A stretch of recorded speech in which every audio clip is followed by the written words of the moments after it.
ओम शांति। 21/11/2023 के साकार अनमोल धारणा युक्त मधुर महावाक्य हैं।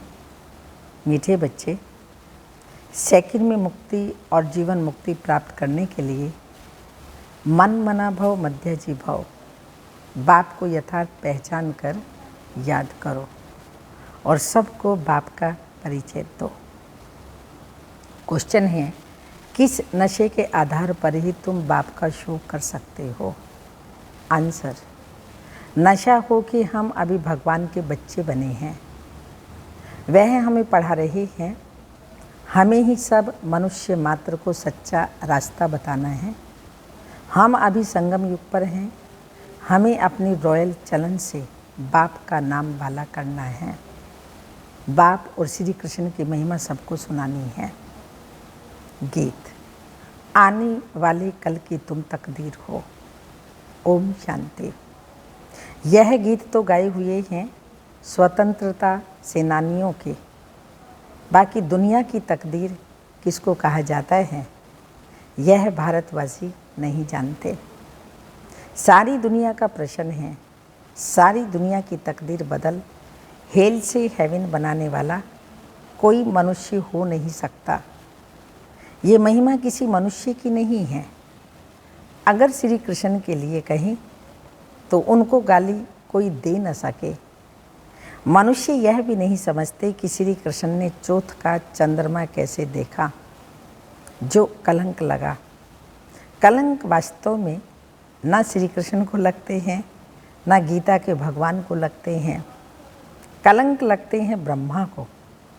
श्री कृष्ण को कलंक लगाई भी तो भगाने के शिव बाबा को तो शिव बाबा का तो किसी को पता ही नहीं है। ईश्वर के पिछाड़ी भागे हैं जरूर, परंतु ईश्वर तो गाली खा न सके। ना ईश्वर को न श्री कृष्ण को गाली दे सकते हैं। दोनों की महिमा जबरदस्त है, शिव बाबा की भी और श्री कृष्ण की भी। श्री कृष्ण की भी महिमा नंबर 1 है। लक्ष्मी नारायण की इतनी महिमा नहीं है क्योंकि वह शादीशुदा है। श्री कृष्ण तो कुमार है, इसलिए उनकी महिमा ज़्यादा है। भल लक्ष्मी नारायण की महिमा भी ऐसे ही गाएंगे। 16 कला संपूर्ण, संपूर्ण निर्विकारी, मर्यादा पुरुषोत्तम, अहिंसा परमो धर्म। श्री कृष्ण को तो फिर द्वापर में दिखाया है। समझते हैं ये महिमा परंपरा से चली आई है। इन सब बातों को भी तुम बच्चे जानते हो। यह तो ईश्वरीय नॉलेज है। ईश्वर ने ही राम राज्य स्थापन किया। राम राज्य को मनुष्य समझते नहीं हैं। बाप ही आकर इन लक्ष्मी नारायण को बनाते हैं मनुष्य से देवता। इन सब की ही समझ बाप देते हैं। सारा मदार गीता पर है। गीता में ही रॉन्ग लिख दिया है। कौरव और पांडव की लड़ाई तो लगी ही नहीं, तो अर्जुन की बात ही नहीं है। यह तो बाप बैठ पाठशाला में पढ़ाते हैं। पाठशाला युद्ध के मैदान में थोड़ी होगी। हाँ, यह माया रावण से युद्ध है, उन पर जीत पानी है। माया जीते जगत जीत बनना है, परंतु इन बातों को जरा भी समझ नहीं सकते। ड्रामा में नूंद ही ऐसी है। उन्हों को पिछाड़ी में आकर समझना है और तुम बच्चे ही समझा सकते हो। भीष्म पिता मैं आदि को हिंसक बाण आदि मारने की बात ही नहीं है। शास्त्रों में तो बहुत ही बातें लिख दी हैं। माताओं को उनके पास जाकर टाइम लेना चाहिए। बोलो, हम आपसे इस संबंध में बात करना चाहते हैं। ये गीता तो भगवान ने गाई है, भगवान की ही महिमा है। श्री कृष्ण तो अलग है। हमको तो इस बात में संशय आता है। रुद्र भगवानों रुद्र भगवानों वाच्य, उनका यह रुद्र ज्ञान यज्ञ है। ये निराकार परम पिता परमात्मा का ज्ञान यज्ञ है। मनुष्य फिर कहते हैं श्री कृष्ण भगवानों वाच्य। भगवान तो वास्तव में एक को ही कहते हैं। उनकी फिर महिमा लिखनी चाहिए। श्री कृष्ण की महिमा यह है। अब दोनों में गीता का भगवान कौन? गीता में लिखा हुआ है सहज राजयोग। बाप कहते हैं कि बेहद का संन्यास करो, देही सहित देह के सर्व संबंध छोड़ अपने को आत्मा समझो, मन मना भव मध्यजी भव। बाप समझाते तो बहुत अच्छी रीति से हैं। गीता में है श्रीमद् भगवानु वाच्य। श्री अर्थात श्रेष्ठ, तो परम पिता परमात्मा शिव को ही कहेंगे। श्री कृष्ण तो दैवी गुण वाला मनुष्य है। गीता का भगवान तो शिव है, जिसने राजयोग सिखाया। बरोबर पिछाड़ी में सब धर्म विनाश हो, एक धर्म की स्थापना हुई। सतयुग में एक ही आदि सनातन देवी देवता धर्म था। वह श्री कृष्ण ने नहीं, परंतु भगवान ने स्थापन किया। उनकी महिमा यह है, उनको तमेव मातश्च पिता कहा जाता है। श्री कृष्ण को तो नहीं कहेंगे। तुम्हें सत्य बाप का परिचय देना है। तुम समझा सकते हो कि भगवान ही लिबरेटर और गाइड है, जो सबको ले जाते हैं। मच्छरों सदस्य सबको ले जाना, यह तो शिव का ही काम है। सुप्रीम अक्षर भी बड़ा अच्छा है। तो शिव परम पिता परमात्मा की महिमा अलग, श्री कृष्ण की महिमा अलग, दोनों सिद्ध कर समझाना है। शिव तो जन्म मरण में आने वाला नहीं है, वह है पतित पावन। श्री कृष्ण तो पूरे 84 जन्म लेते हैं। अब परमात्मा किसको कहा जाए, यह भी लिखना चाहिए। बेहद के बाप को न जानने के कारण ही ऑर्फन दुखी हुए हैं। सतयुग में जब धन के बन जाते हैं तो जरूर सुखी होंगे। ऐसे स्पष्ट अक्षर होने चाहिए। बाप कहते हैं मुझे याद करो तो वर्षा लो। सेकंड में जीवन मुक्ति, अभी भी शिव बाबा ऐसे कहते हैं। महिमा पूरी लिखनी है, शिवाय नमा। उनसे स्वर्ग का वर्षा मिलता है। इस सृष्टि चक्र को समझने से तुम स्वर्गवासी बन जाएंगे। अब जज करो राइट क्या है। तुम बच्चों को सन्यासियों के आश्रम में जाकर पर्सनल मिलना चाहिए। सभा में तो उन्हों को बहुत घमंड रहता है, तो तुम बच्चों की बुद्धि में यह रहना चाहिए कि मनुष्यों को सच्चा रास्ता कैसे बताएं। भगवानो वाच्य। मैं इन साधुओं आदि का भी उद्धार करता हूँ। लिबरेटर अक्षर भी हैं। बेहद का बाप ही कहते हैं मेरे बनो। फादर सोज सन, फिर सन सोज फादर। श्री कृष्ण को तो फादर नहीं कहेंगे। गॉड फादर के सब बच्चे हो सकते हैं, मनुष्य मात्र के तो सब बच्चे हो न सके। तो तुम बच्चों को समझाने का बड़ा नशा होना चाहिए। बेहद के बाप के हम बच्चे हैं। राजा के बच्चे राजकुमार की तो चलन देखो कितनी रॉयल होती है, परंतु उस बेचारे पर, श्री कृष्ण पर तो भारतवासियों ने कलंक लगा दिया है। कहेंगे भारतवासी तो तुम भी हो। बोलो हाँ, हम भी हैं, परंतु हम अभी संगम पर हैं। हम भगवान के बच्चे बने हैं और उनसे पढ़ रहे हैं। भगवानो वाच्य। तुमको राजयोग सिखलाता हूँ। श्री कृष्ण की बात नहीं हो सकती। आगे चलकर समझते जाएंगे। राजा जनक ने भी इशारे से समझा, परम पिता परमात्मा को याद किया और ध्यान में चला गया। ध्यान में तो बहुत जाते रहते हैं। ध्यान में निराकारी दुनिया और बैकुंठ देखेंगे। यह तो जानते हो हम निराकारी दुनिया के रहने वाले हैं। परमधाम से यहाँ आकर पाठ बजाते हैं। विनाश भी सामने खड़ा है। साइंस वाले मून के ऊपर जाने के लिए माथा मारते हैं। यह है अति साइंस के घमंड में जाना, जिससे फिर अपना ही विनाश करते हैं। बाकी मून आदि में कुछ नहीं है। बातें तो बड़ी अच्छी हैं, सिर्फ समझाने की युक्ति चाहिए। हमको शिक्षा देने वाला ऊंच से ऊंच बाप है, वह तुम्हारा भी बाप है। उनकी महिमा अलग और श्री कृष्ण की महिमा अलग है। रुद्र अविनाशी ज्ञान यज्ञ है जिसमें सब आहुति पड़नी है।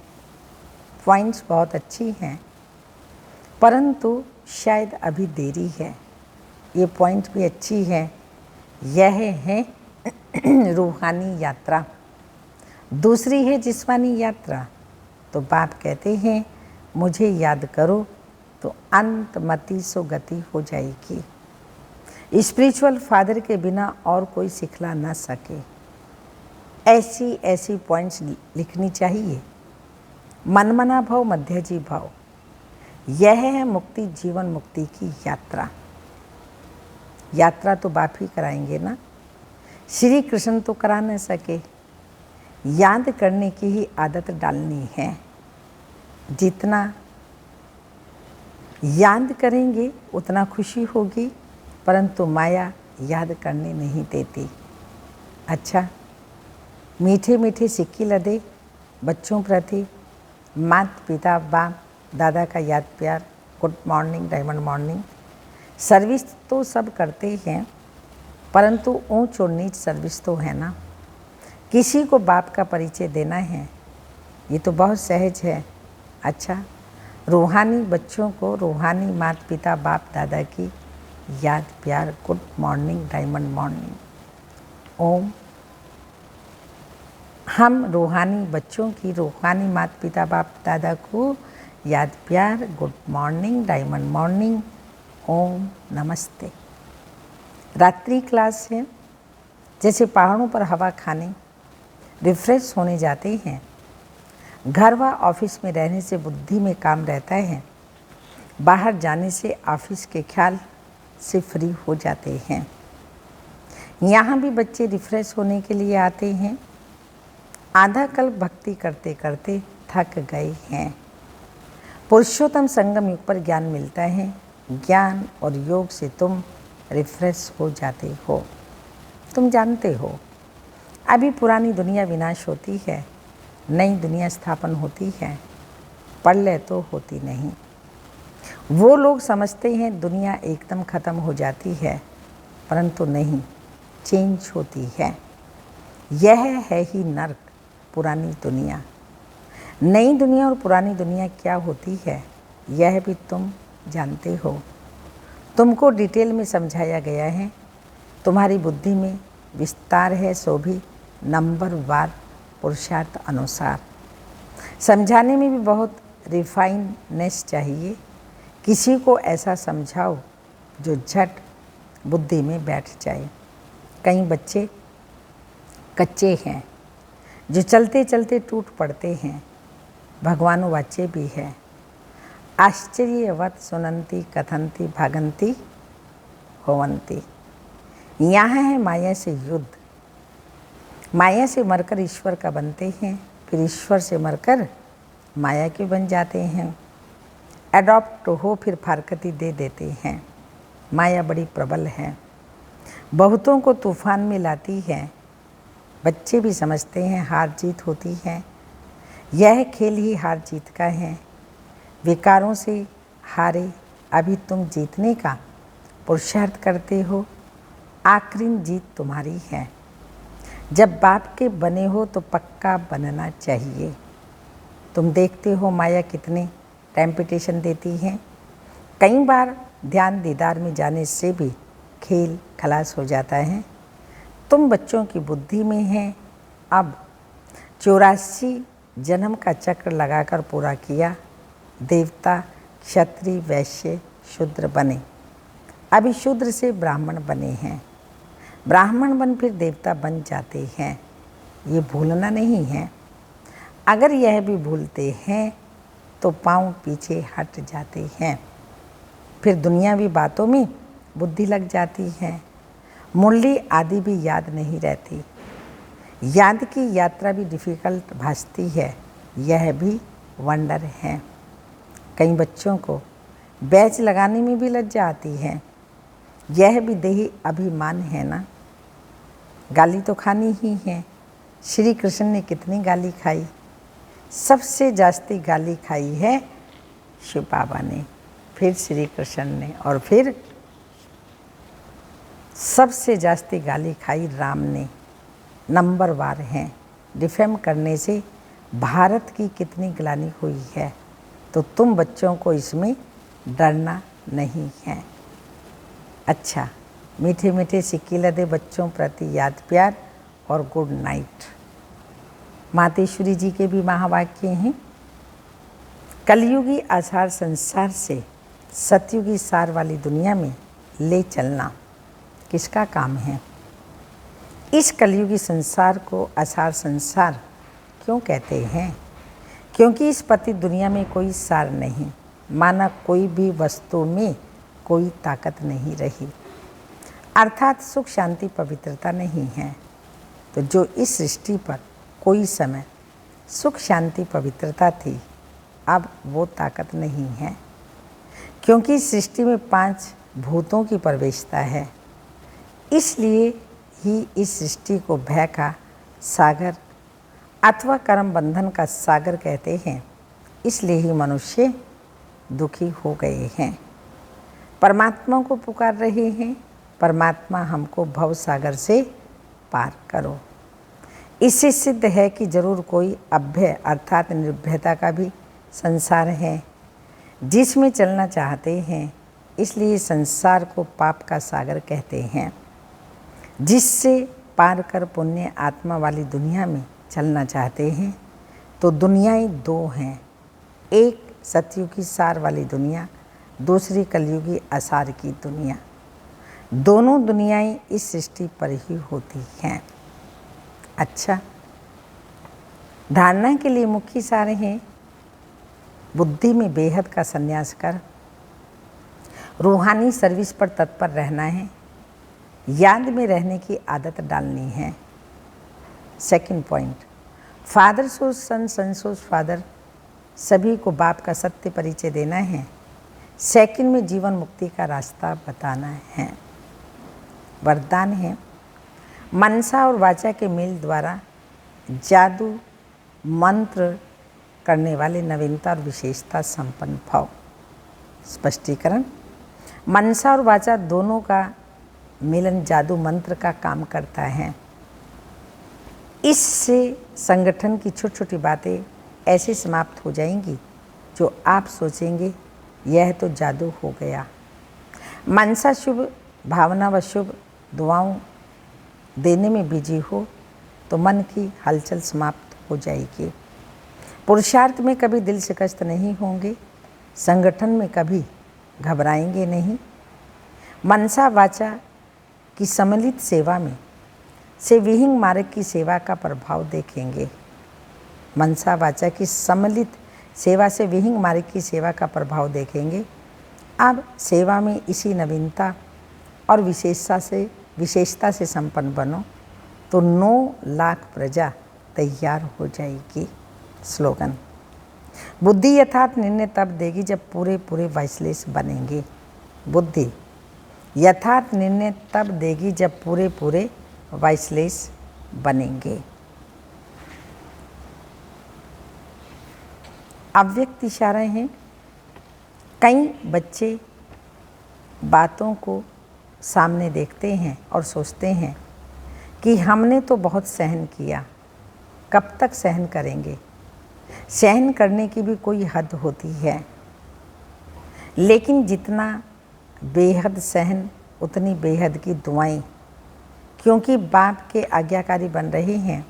बाप ने कहा है सहन करो, इसलिए मजबूरी से सहन नहीं करो, खुशी से सहन करो, इसमें ही फायदा है। ओम शांति।